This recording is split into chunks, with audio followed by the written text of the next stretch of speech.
తెలంగాణలో మంత్రివర్గ విస్తరణ ప్రక్రియకు కాంగ్రెస్ అధిష్టానం గ్రీన్ సిగ్నల్ ఇచ్చింది.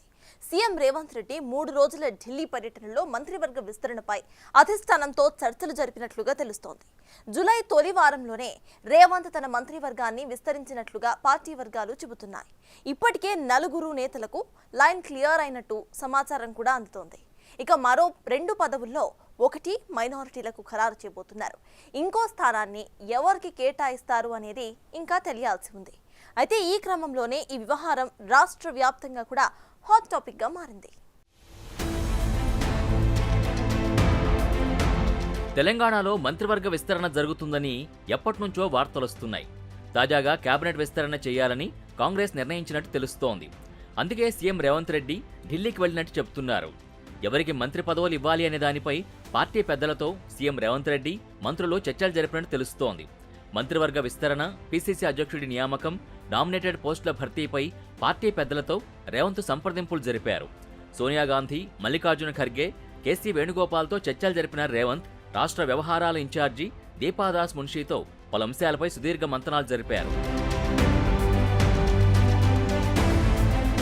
ముందుగా మంత్రివర్గ విస్తరణ, తర్వాత పీసీసీ అధ్యక్షుడి నియామకం చేపట్టాలని నిర్ణయించినట్టు తెలుస్తోంది. ఆ తర్వాతే నామినేటెడ్ పోస్టుల భర్తీపై దృష్టి సారించనున్నారని టాక్ నడుస్తోంది. జూలై 7న ఆషాఢమాసం ప్రారంభమవుతున్నందున ఆలోపే మంత్రివర్గ విస్తరణ, పీసీసీ అధ్యక్షుడి నియామకం చేపడతారని భావిస్తున్నారు. మంత్రివర్గంలో 6గురిని చేర్చుకునే అవకాశం ఉన్నప్పటికీ ప్రస్తుతానికి 4గురికి అవకాశం ఇవ్వచ్చని భావిస్తున్నారు. ఇక సీఎం రేవంత్ రెడ్డి 4 పేర్లతో జాబితాని అధిష్టానానికి అందించారు. డిప్యూటీ సీఎం భట్టి విక్రమార్క, మంత్రి కోమటిరెడ్డి వెంకటరెడ్డి 2 పేర్లతో మరో జాబితాను అందించారు. నాయకులు ప్రతిపాదించిన జాబితాలో కోమటిరెడ్డి రాజగోపాల్ రెడ్డి, వాకిటి శ్రీహరి, రామచంద్ర నాయక్, వివేక్ వెంకటస్వామి పేర్లున్నట్టు పార్టీ వర్గాల్లో చర్చ జరుగుతోంది. భువనగిరి ఎంపీ స్థానం గెలిపించడంలో కీలక పాత్ర పోషించిన కోమటిరెడ్డి రాజగోపాల్ రెడ్డిని మంత్రివర్గంలోకి తీసుకోనున్నారని భావిస్తున్నారు. ఇక ముదిరాజులకు పదవిస్తానని గతంలో ముఖ్యమంత్రి హామీ ఇచ్చారు. ఆ కోటాలో మక్తల్ ఎమ్మెల్యే వాకిటి శ్రీహరికి అవకాశం దక్కనుందని అనుకుంటున్నారు. డోర్నకల్ నుంచి గెలిచిన రామచంద్ర నాయక్, చెన్నూరు నుంచి ప్రాతినిధ్యం వహిస్తున్న వివేక్ వెంకటస్వామికి మంత్రి పదవులు దాదాపు ఖరారైనట్టు తెలుస్తోంది. అలానే రాష్ట్రంలో నామినేటెడ్ పదవులకు 37 మందిని ఎంపిక చేసినప్పటికీ లోక్సభ ఎన్నికల కోడ్ రావడంతో పెండింగ్లో పెట్టారు. అయితే వారిలో ఉమ్మడి కరీంనగర్ జిల్లాలో 2, వరంగల్ జిల్లాలో 1పై మంత్రుల నుంచి అభ్యంతరాలు రావడంతో ఉత్తర్వుల జారీలో ఆలస్యమవుతోంది. వీరి నియామకాలపైన అధిష్టానంతో జరిపిన చర్చల్లో స్పష్టత వచ్చిందని, కొద్ది రోజుల్లోనే 37 నామినేటెడ్ పోస్టులకు సంబంధించి ఉత్తర్వులు జారీ అవుతాయని పార్టీ వర్గాలు చెబుతున్నాయి.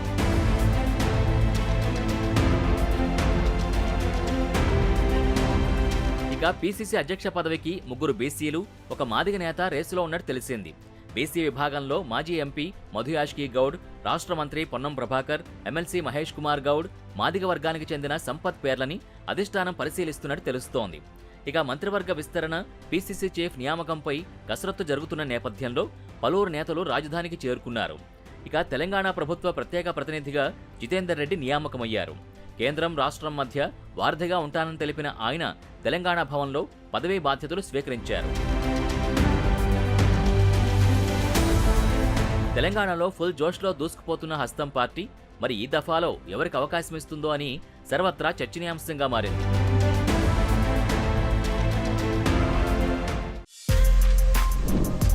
For more videos like this, subscribe Big TV channel.